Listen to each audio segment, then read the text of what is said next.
बात कर लेते हैं बिहार की। बिहार में एनडीए गठबंधन में भी अंदरखाने घमासान चल रहा है। नालंदा कांड पर बीजेपी और विरोधी सीएम नीतीश पर सवाल उठा रहे हैं। बिहार में जहरीली शराब पर जुबानी जंग जारी है, जिसका असर गठबंधन के गणित पर पड़ रहा है।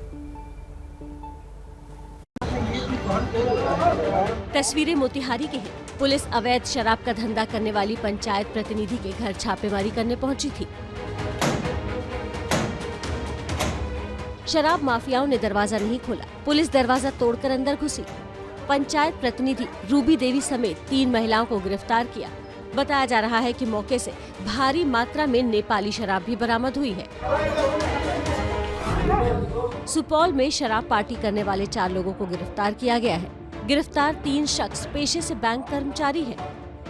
एक तरफ बिहार में सुशासन बाबू की सरकार शराब माफियाओं से लड़ाई लड़ रही है, तो दूसरी तरफ शराबबंदी के बहाने बीजेपी और जेडीयू में यूपी की सियासी लड़ाई भी बिहार में लड़ी जा रही है। संजय जायसवाल ने एक बार फिर जेडीयू पर निशाना साधते हुए कहा है कि चलिए, माननीय जी को ये समझ में आ गया कि एनडीए गठबंधन का निर्णय केंद्र द्वारा है और बिल्कुल मजबूत है, इसलिए हम सभी को साथ चलना है। फिर भी बार बार महोदय मुझे और केंद्रीय नेतृत्व को टैग कर न जाने क्यों प्रश्न करते हैं। एनडीए गठबंधन को मजबूत रखने के लिए हम सभी को मर्यादाओं का ख्याल रखना चाहिए। ये एक तरफा अब नहीं चलेगा। इस मर्यादा की पहली शर्त है कि देश के प्रधानमंत्री से ट्विटर न खेलें। ट्विटर खेलकर अगर उन पर सवाल करेंगे तो बिहार के 76 लाख भाजपा कार्यकर्ता इसका जवाब देना अच्छे से जानते हैं। बीजेपी बार बार नीतीश को खुली चुनौती दे रही है, लेकिन हर बार फ्रंट फुट पर खेलने वाली जेडीयू इस बार बैक फुट पर है। में लिखा है कि गठबंधन को बचाना हम सभी का कर्तव्य है, तो ठीक बात है। उसमें भारतीय जनता पार्टी, जनता दल यूनाइटेड, हम सभी लोगों का कर्तव्य बनता है कि कुछ भी ऐसा न करें जिससे गठबंधन को कहीं नुकसान पहुंचे। जेडीयू के लिए एनडीए मजबूरी है, क्योंकि 2020 के विधानसभा चुनाव का परिणाम जेडीयू के मन मुताबिक नहीं रहा है। बिहार में सरकार चला रही एनडीए के पास कुल 125 सीटें हैं। इनमें से बीजेपी के खाते में 74 सीटें, जेडीयू की 43, तो वहीं मुकेश सहनी की वीआईपी और मांझी की पार्टी के पास 4-4 सीटें हैं। यही वजह है कि बीजेपी खुले तौर पर नीतीश को चुनौती देती रहती है, तो वहीं एनडीए में सहयोगी जीतन राम मांझी भी नीतीश कुमार को शराबबंदी की समीक्षा की नसीहत दे चुके हैं। तो भाई अगर इतना प्रॉब्लम है तो भाई आप छोड़ भी सकते हैं, छोड़ दीजिए, आपको कौन कह रहा है रहने के लिए।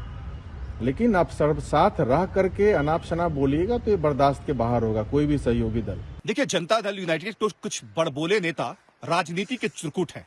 इनके इन्हीं बयानों की वजह से आज भारतीय जनता पार्टी इनकी औकात बता रही है।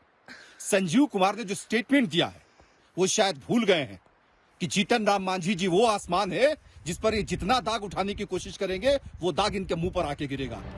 तकरार का असर ये है कि उत्तर प्रदेश में जेडीयू अब अकेले ही मैदान में उतर रही है और आज की बैठक में जेडीयू तय करेगी कि वो कितनी सीटों में मैदान में उतरेगी। भाजपा के साथ हमारा तालमेल नहीं हो पाया, इसलिए जनता दल यू ने अपने बलबूते पर अकेले चुनाव में जाने का फैसला किया। कल उत्तर प्रदेश जनता दल की बैठक है जिसमें फैसला किया जाएगा कि हम कितनी सीटों पर चुनाव लड़ेंगे। यानी शराबबंदी के मसले पर गठबंधन में दरार है और ये दरार यूपी से लेकर केंद्र तक क्या क्या गुल खिलाएगी, ये देखना दिलचस्प होगा।